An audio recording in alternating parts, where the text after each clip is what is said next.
Hey everybody, Brady from BGWX here. Are we getting snow right before Christmas? I don't know, let's find out. Take a walk with me.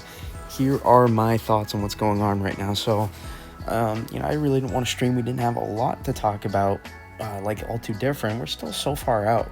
So, I really feel like I'm overdoing it a little bit, beating a dead horse. But, I'm just doing the analysis and I'm just doing my best here.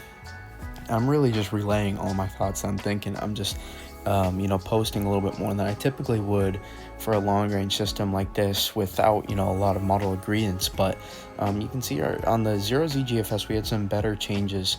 And it's harder to tell here at 500 volt because it's such a mess here a little bit. And, it could be messy eventually down the line. It's still too early to tell, but some of these details here have gotten a little bit interesting in terms of the operational models and the shifts that we saw from 18Z to OZ or 12Z to OZ, however you want to call it. And, one of the things, I'm looking at here, if we go to 500 height anomaly here, the biggest thing, again, that, continues to intrigue me here is, can we cut off our trough? Some people, they want to troll and they have their own opinions, and, I see them all. I just mute you. It's pretty simple. But, we take a look here. This is where things start to get interesting. There's a lot of different things going on here. There's so many little details, and I've broken them down. But when people ask me, what are we looking at? How do you get more snow? Well, follow along here, right? And I'll show you the ensembles in a second after. But we had, again, I've talked about the angle, the orientation, and the strength of the ridge. What you see here on this GFS run is we've strengthened our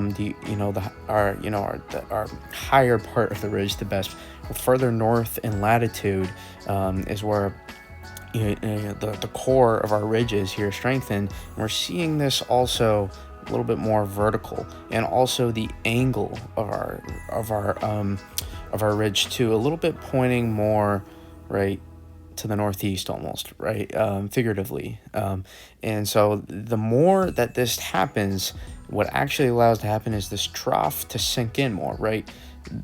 This, I'll slide it back here for you. If I slide this back a few frames, what allows to happen here is it allows this trough to sink in a little bit more here, right? So the more our trough, or the more our ridge builds here this way, the more it allows our trough to sink in here, and right. So if the taller our trough, the taller our ridge comes down, the lower our trough is going to sink, and therefore allowing more time for what's behind it to come in and potentially phase, and then you get better chance at more snow, not only for people here, but further south as well, because you're dropping your trough for further south, and you're allowing that, you're pulling up this warm air, and you got your cold air with your system. You bring your 540 line higher, and ultimately you get like a cleaner phase with your system here, right? It's still like a really messy on the 500, on the millibar, on the vort here, as I just showed you. And it's messy at the precipitation. You can see here, right? You see how it's, still pretty messy, whatever. We don't really care about this. I'm just showing you, just for reference here. But you can see you're so close there. Convective feedback issues, a little bit cleaner phase, and you get something, right? But I'm just, it's so far out, it doesn't really matter, 6-7 days, those specifics. And again, we can't guarantee, something is coming, but, we got to follow, see if we can get some trends potentially back in the right direction here. If you take a look at the GFS ensemble, notice the difference here.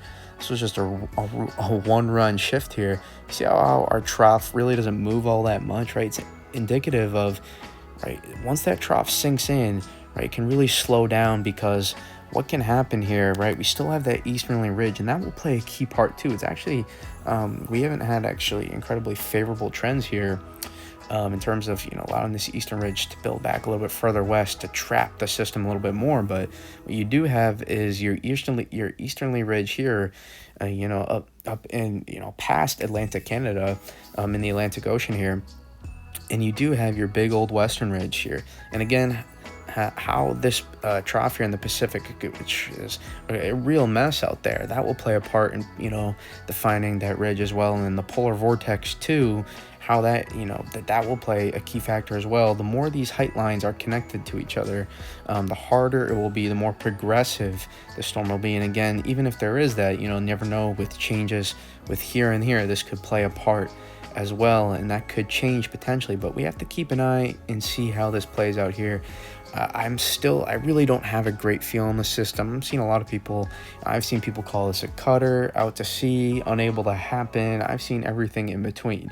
Like people that say they know, like, oh, the pattern suggests, it's like, we really don't know quite yet, but we have to pay attention, see how this ends up playing out, because you can't predict the future with knowing how exactly, especially with the polar vortex disruption. That's not like a pattern thing. That's always can be pretty unique in how that plays out. So I can't really hear too much about. There's a good feel on how exactly this is going to play out. It's just a lot of model noise at this point. But look at the 0Z EPS here too, a little bit flatter, here, still a little bit too progressive in terms of the look you have now potentially. But look where your trough is centered here. Actually, before I do that and compare, draw it out for you, take a look at 18Z, or sorry, that's 12Z we want here, right? If we take a look at 12Z here, compare that to 0Z, notice, we zoom in here, our trough, we got that to sink in a little bit more, right? We saw it drop a little bit, we saw it strengthened a little bit too further west, and then we saw a better placement again, similar to the GFS with our ridge and the angle, and our easterly ridge here. And the key is, can we at least a little bit trap this trough in a little bit, allow this weakness here in the ridge, potentially between these two ridges, to build back in, and that could allow us to kind of trap the system in here and potentially allow it to slow down, allow the energy, the vorticity to come in behind it, and allow the system potentially really take off just off the east coast. Again, if there's something that happens, kind of in between and it's a little bit too late, then maybe, you get what you have right now on models, and it's, only a New England system. It would favor Maine and Southern Atlantic Canada even more if you had what we just have verbatim right now. But we're a week out. I really advise caution. I'm just breaking down to give idea how we can get the changes we want. I may be overdoing it a little bit on some of these posts, but we are snow deprived, so I'm trying not to lean into it too much. But again, I'll never let that affect the forecast itself, but we do just have to to be on the lookout here, right? Over the past couple days, we've gone back and forth a little bit here. We just got to be patient. If we can get a trend, remember, we don't want to do this too much. Otherwise, we go way too much in the opposite direction here, and then we could bring this inland too much potentially. So there's still a lot on the table here that we still have to, to pay attention and figure out. But, you take a look at some of these members here on the Euro. If I slide here to North America, zoomed out, members low, and you can see all these different, right? The EPS has the most members, and look at the spread here, right? Such a massive spread, and all these low pressure systems, right? Some faster with hits, some in between, not with hits, some slower with hits, you can see behind, right? Yeah, there's just a lot of different in between here in this time frame. Again, right, it's Saturday, it's Friday, Saturday, Sunday, this kind of time frame here, with the focus on the 21st, 22nd, somewhere here in this time frame is what we're looking at for potentially. There is a high ceiling with this system. I think there is a floor for some snow at a minimum. I think it's become clear we do have a floor for at least potentially a clipper system to come out of this down the line here about 6-7 days. But again, 6-7 days out. That's the key. We're still pretty far out. A lot of changes are going to come. Don't mind me, having just a little bit fun with some of the posts and maybe being a little cryptic, right? I'm just, don't take it too seriously. But the analysis that I do put out there, you can tell pretty clearly, and it's out there. So again, we'll see how this plays out. But I'm very curious. I think there's something here. The trolls coming out of the woodworks, whatever. But I'm not too concerned about that. I'm just going to stick to forecasting that I consistently do, and we hope that a lot of you can get snow. But if not, we'll be patient. We'll wait for when that time comes. When there is a big snowstorm. So yeah.